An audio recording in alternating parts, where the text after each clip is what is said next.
It's time for the Financial Crisis Talk Center with Ken Gross and David Einstandig from Thav Gross. Credit card debt is number one.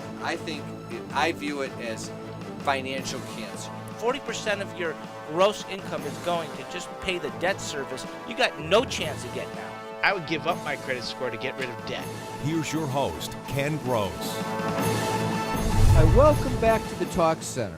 The last segment we were talking about FICO and credit score, and I want to carry forward the discussion because where we left it off was what impact does the credit score really have in terms of whether the decision should be made to get rid of the debt. And we're going to take an example. We're going to have Dave as our, not David as Einstein, but Dave, our fictitious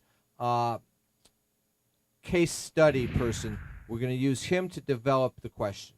And here's what you have to ask. Dave's a nice guy. I always do that commercial on him. He's got $40,000 in credit card debt. He's paying 20% interest. That's $8,000 a year. If he's in a 30% tax bracket and he's making $100,000 a year, he has to make $11,428 a year to net the $8,000. Doesn't matter whether he's making $100,000, but let's assume that he is. But if you're in a 30% bracket, to get the $8,000 of interest, you have to make $11,428. If he's making $100,000 a year, that's 11.43% of his gross income just to pay the interest. To pay the minimum payments, which are normally 2.5% of the debt, that's $1,000 a month, which is $12,000 a year. In order to net $12,000, you have to make $17,143.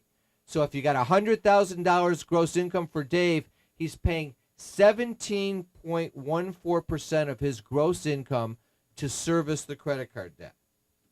If you were to save $1,000, if you get rid of the credit card debt, make it go away, save $1,000 a month at 7% interest for 10 years, you got $173,086. You do that for another 10 years, a 20-year plan, $1,000 a month, 7% interest, you got $520,930. That is the framework that you have to ask this question. Should I take a short-term hit in my FICO score so that I have the ability to not pay that $1,000 a month for the rest of my life, so instead I could save that money, and in 20 years I could have a nice retirement account to help take me through years 70 through 105. Let's assume that we're going to live longer as technology advances, assuming no Ebola viruses or terrorists come and take us away. Well, in making this decision, are there other questions that you need to ask someone? If you have someone come into your office and sit down, what would you ask them next when making this? Absolutely. We always have to look and say, what's the short-term need for credit? Are you planning to buy a home in the next couple months? Well, if that's the case, then we're going to need to buy that home first. How about if your car is just at the end of its lease and it's time to either lease or buy a new car and your credit score has not been adversely affected? Well, that's where planning comes in. We'd say, let's go lease a new car or buy a new car while you have the better credit score, which will mean the lower interest rate. You can almost, Brian will tell you, you can, if you're alive and breathing in the current marketplace, you can usually get financing for a car. This is true. Even the people Sometimes with at a little Ebola bit higher right now rate. can get it. Yeah, absolutely. But I want to point something out. One of the problems with this whole concept of saving the $1,000 is that most people aren't just static on their credit cards. Their balance doesn't sit there and they pay the $1,000 a month and it goes down. They pay $1,000, they charge $1,000. They pay $1,000. They don't have any choice. They have no choice. So, you know why? Well, because they have no cash in the bank. All of their excess income is going. If they need to buy something, they got to charge. They don't have an emergency fund. They don't have any sort. They're one paycheck away from bankruptcy. So the place it starts with is, okay, let's get rid of the debt. Now you have the ability to save. But the first thing you need to do is, before you put it away for your future, you need to put it away for your present. so You need that a nest egg. Yeah, you have to have that emergency fund, that nest egg, that ability to fix a problem if it comes up without dipping into credit. But Brian, the practical reality is, though, if you can get into a scenario where you start off and you're not necessarily saving 1,000, but if you're spending down on your balance 500, so you pay your current charges and then you pay $500 or $600 towards the balance, then you have a chance. It's not like overnight you're going to all of a sudden be putting $1,000 into the bank. What we find is if you have too much credit card debt, if you're Dave with 40,000 or Bill with 80,000, you're in unless you're making big money and for some strange reason you're carrying credit card debt and wasting your income on interest. If money is tight because of the payment burden on those accounts, you quickly don't have any ability to pay anything down other than make the minimum payments. And if you do that, you're guaranteeing yourself debt for life. That's just and you know what? You get a reminder every single month when you get that statement where it says if you make the minimum payment, how many years it's going to take to pay it off. You have no chance if you're only making the minimum Yeah, payment. I actually saw one yesterday that the minimum payment would pay it off in 57 years. Yeah, That was a new one for me. Usually it's in the 30 years. yeah, frame it. That's insane.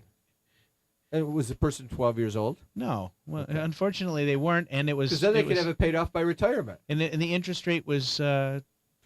29.99. 32.8%.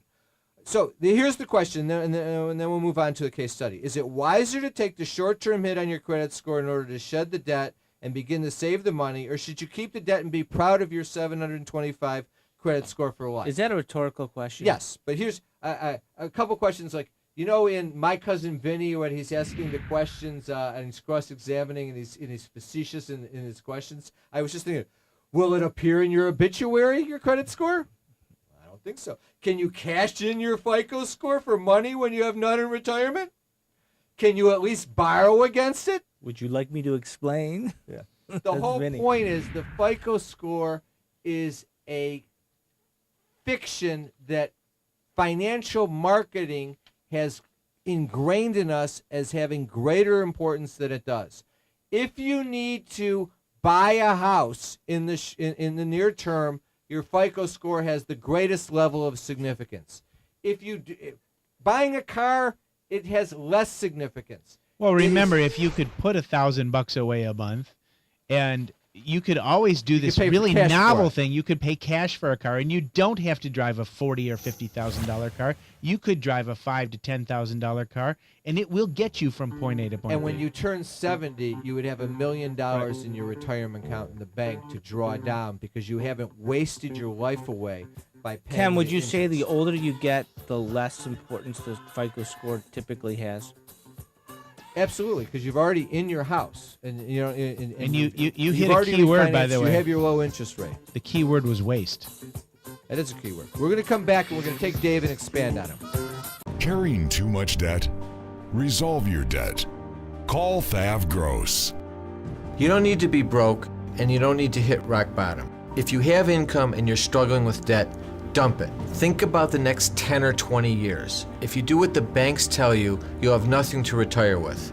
There is a solution. Don't waste your future. Call Thav Gross. We're experts at eliminating credit card debt. 888-235-HELP. That's 888-235-HELP. Are you struggling to pay your mortgage? Afraid of foreclosure and the financial mess it can cause? Time is not on your side. Call Alan Stalter, the short sale specialist. For years, Alan has been helping distressed homeowners navigate through the short sale process. His experience will get you out of your home without the credit score damage that follows foreclosure.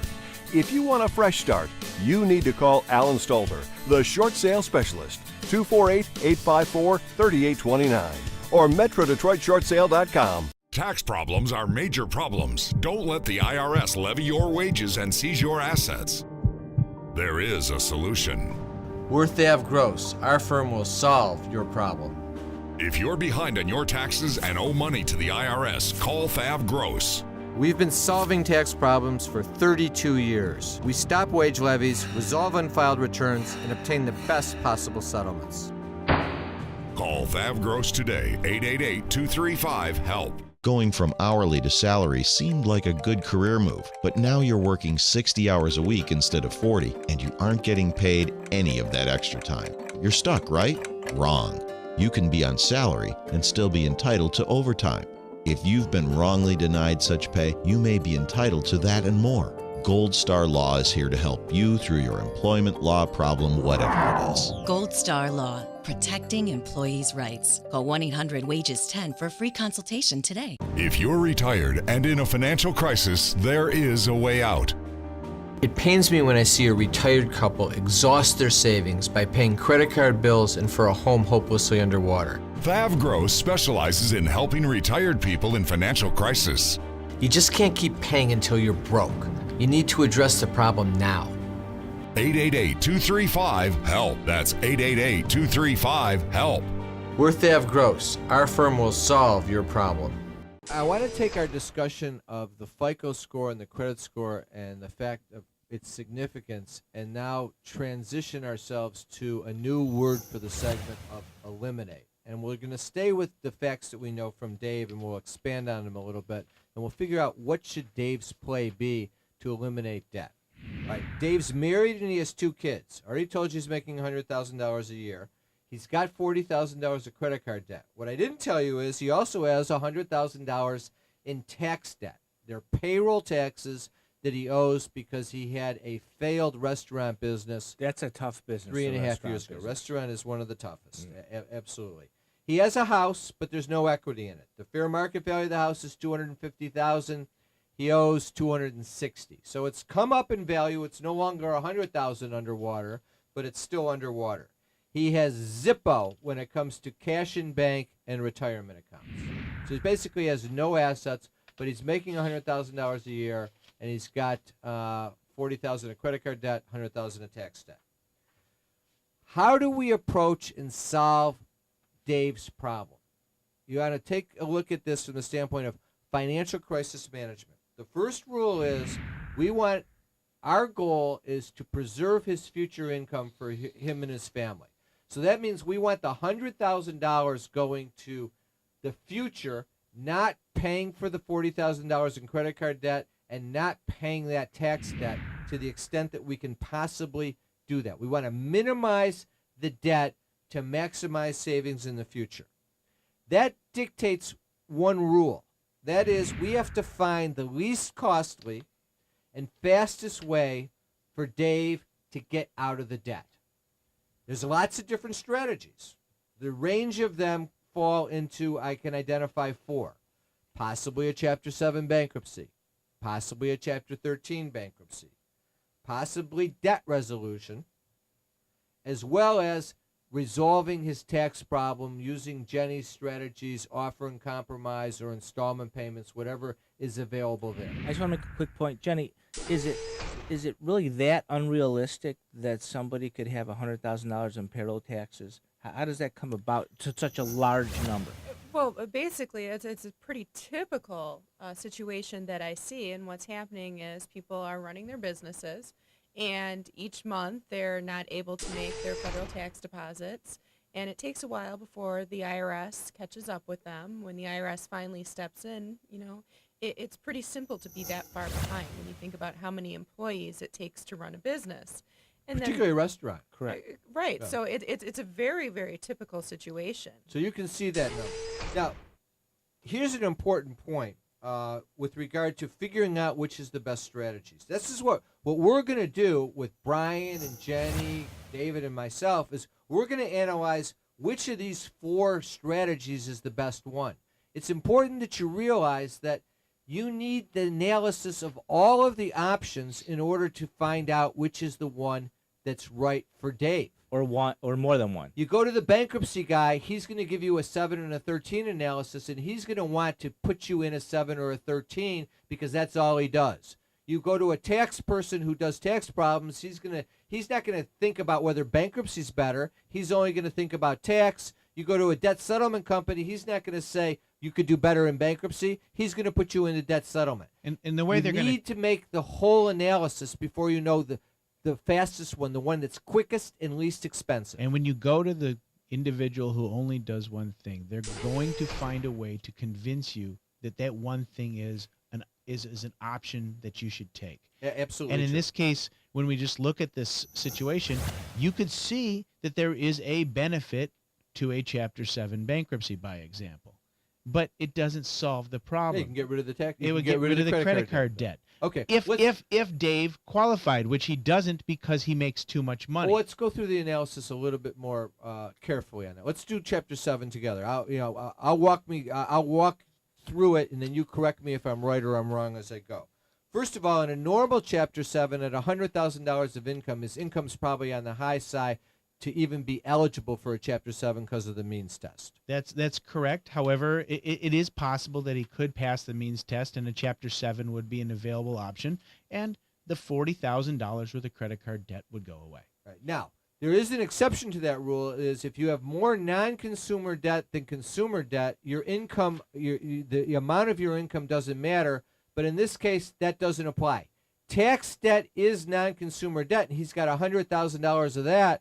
He only has $40,000 of credit card debt, which is consumer debt, but the mortgage counts, which is $260,000. So he has $300,000 of consumer debt and only $100,000 of non-consumer debt. Even if there's equity in the house? Doesn't matter. Okay. Doesn't matter. In We're talking this about case, debt, not equity. Even if he qualified for a Chapter 7, he's still going to not eliminate the $100,000 worth of taxes. Because payroll taxes are non-dischargeable taxes. But if they were income taxes, it could be a game changer, right? That is absolutely true. If income taxes are dischargeable when they become over 3 years old. So that's just a basic rule. There's an important point here, though. But the income taxes would fall into the consumer or non-consumer debt. Income taxes are still considered non-consumer debt. So then his income, that's He not still would- subject to the income tax. But he wouldn't make it though, because he still has 300 versus 100. I understand. But When he you might have be able to more squeeze in on his consumer income. debt than non-consumer debt, you have to pass what's called the means test. If you don't pass the means test for a Chapter 7, your available bankruptcy opportunity might then be a Chapter 13 bankruptcy, All which right. is structured reorganization over time. Which is good, and that's the next one I wanted to get to, because our conclusion is for Dave: no Chapter 7, income too high, A, B, payroll taxes are non-dischargeable. It's not going to solve this problem.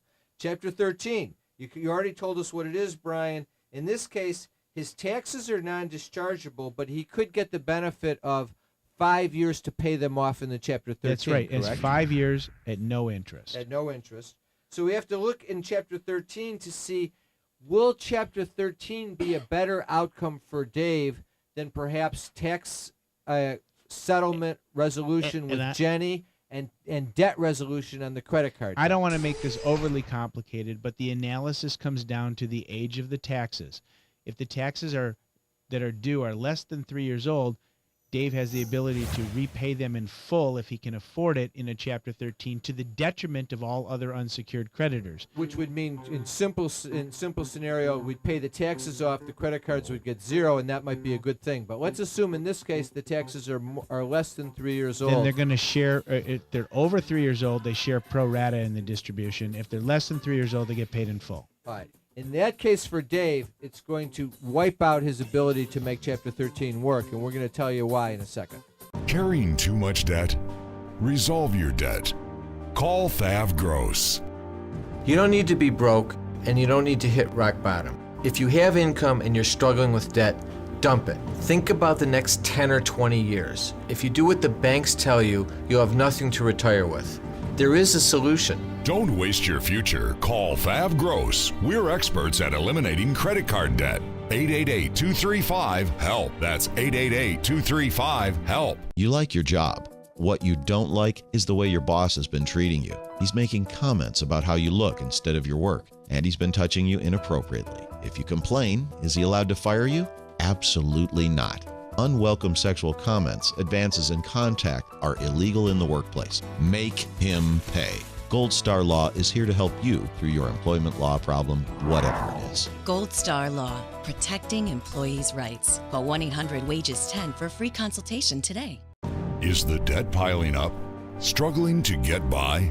It's all about preserving future income. Bankruptcy is one option. When it's right, It's the least costly, most effective way to save your home, eliminate a second mortgage, and wipe out credit card debt. But you need to address the problem now. We help people with bankruptcy. Call the experts. We're Thav Gross. Our firm will solve your problem. 888-235-HELP. That's 888-235-HELP. Every family has the family meeting, and we all know what that means. Dad's got dementia. What are we going to do?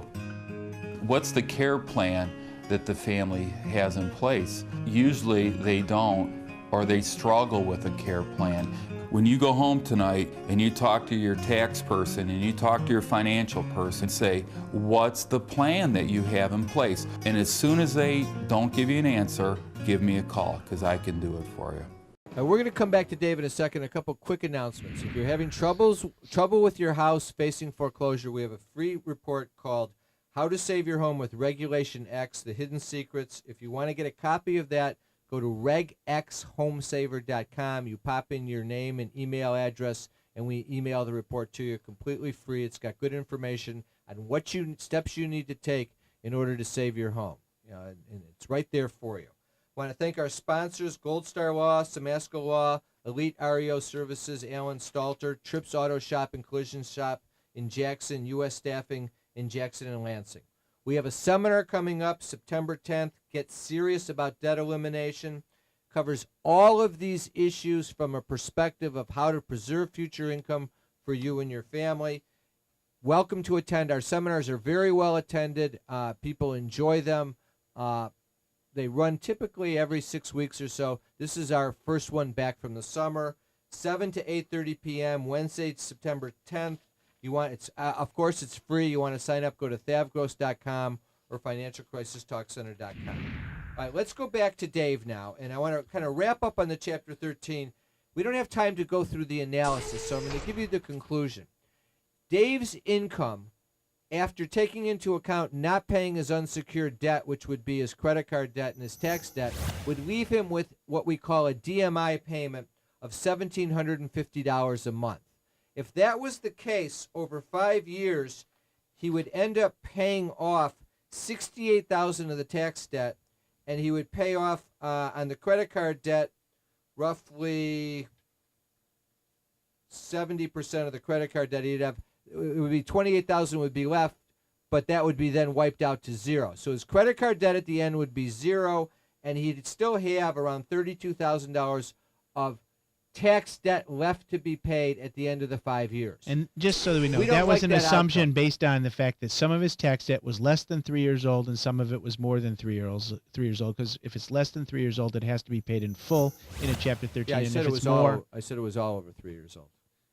well, Didn't I? no, you didn't. So We'll do the tape Okay. next week. We'll We'll, do do the the tape. We'll pay the tape back. Can you roll back that tape? Okay. Anyway, good point though, because if it's less than 3 years old, then we could have full paid the taxes, and we would have, and the credit card companies would have gotten nothing. That would have been a better outcome. Good point. I'm sorry, Brian. All right. So the conclusion here is that we need to look at tax resolution as a strategy. Jenny, on these numbers, will Dave fit into an offer and compromise situation? And if that's the case, about what do you estimate the amount of his offer would have to be? I think based on these facts, and we're assuming that Dave's wife is not working, Correct. and that the household income is $100,000. I think we can fit in an offer here somewhere between $5,000 and $15,000, and that's if they pay it within 5 months of acceptance. So that gets rid of his full $100,000 of the debt. entire tax debt, because there's 2 children, there's 4 people in the household, and if his current expenses don't meet that, I think there's definitely some tweaking that could be done to fit him into an offer. All right, so here's where we're left. We now know the ace in the hole is we have a $100,000 tax debt that we can get rid of for somewhere between $5,000 and $15,000. Now the next question back to Brian is, what can we get rid of the credit card debt using debt resolution? well, we've got $40,000 worth of credit card debt. You can probably settle that anywhere from 25 to 35 cents on the dollar. So at the end of the day, Dave is going to be much better off doing an offer and compromise combined with debt settlement or debt resolution in order to preserve his future and protect his family for the rest of his life. Let me put it into some numbers. Our average settlement is around 40% on credit card debt. Sometimes 20%, sometimes 60%, but it averages down to 40. On $40,000 of credit card debt, that's $16,000 to settle. Dave's got $1,000 a month to generate because he's not going to be paying the credit cards, and we're going to use that $1,000 a month to amass money for Jenny to settle on the offer and compromise and to settle the credit card debt over a period of time. It's going to take some time, but in the end, if it's going to cost him $16,000 to settle the credit card debt and $5,000 to $15,000 to settle the tax debt, we have him out of debt for around $21,000 or so, plus he's going to incur some legal expense. That's a heck of a lot better outcome than the Chapter 13, which would have been having him pay that $1,750 a month over the course of 60 months and still have a tax liability of $30,000 plus. Of $30,000 plus. So it depends on the facts. In this case, the right answer for Dave is not Chapter 7, not Chapter 13. It is to do an offer and compromise and to do debt resolution in order to get rid of the debt. Now, what's his end game? How much is this going to cost, Dave? Jenny, what's an offer and compromise going to cost In him? his situation, about $2,500 will cover it. All right, Brian, what's debt resolution going to cost him? 8.5% of the debt, so it's going to be about $3,400. All right, so here's the outcome. Dave's cost to settle his offer and compromise $5,000 to $15,000. His credit card debt resolution $16,000. Fees and taxes for the offer and compromise $2,500. Debt resolution $3,400. Let's assume the number that he settles on the offer and compromise is $10,000. His total cost is around $31,000. At $1,000 a month, that's what he's going to save by not paying the credit card. We'll be able to get him out of the tax debt and out of the credit card debt over a 31-month period, paying no taxes. So Dave is going to save $110,000 in principal, at least, and about, if you look at it, probably $100,000+ in So wait, interest. timing-wise, Ken, he'll be able to do that with debt resolution at 30 months? We have some strategies. We have to time it out. We're gonna have to make a decision with Jenny. Do we settle the tax debt first, or do we settle the credit card debt first? In this situation, we can actually do them simultaneously, unlike a bankruptcy, because the IRS does not allow any expenses for credit cards, so there's no need to have that expense when you file the offer. We can do them both at the same time. And it takes a while for the offer and compromise to get. So we're going to put the money aside to make sure he's got it for the tax settlement at the time. 80%. What 80% is due once it's approved. It's not due until it's approved, right, Jenny? Correct. You only have to put 20% down to file the offer. What you need to know here is that it's complicated, it's complex, and you've got to be able to look at all of the options. So beware of who you're talking to. And in this Yeah, particular good point, case, Brian. multiple strategies were utilized to get to the end game. And that's the whole point of financial crisis management. You got to look at all options. Thank everybody for listening and watching. We'll be back next week with the Financial Crisis Talk Center.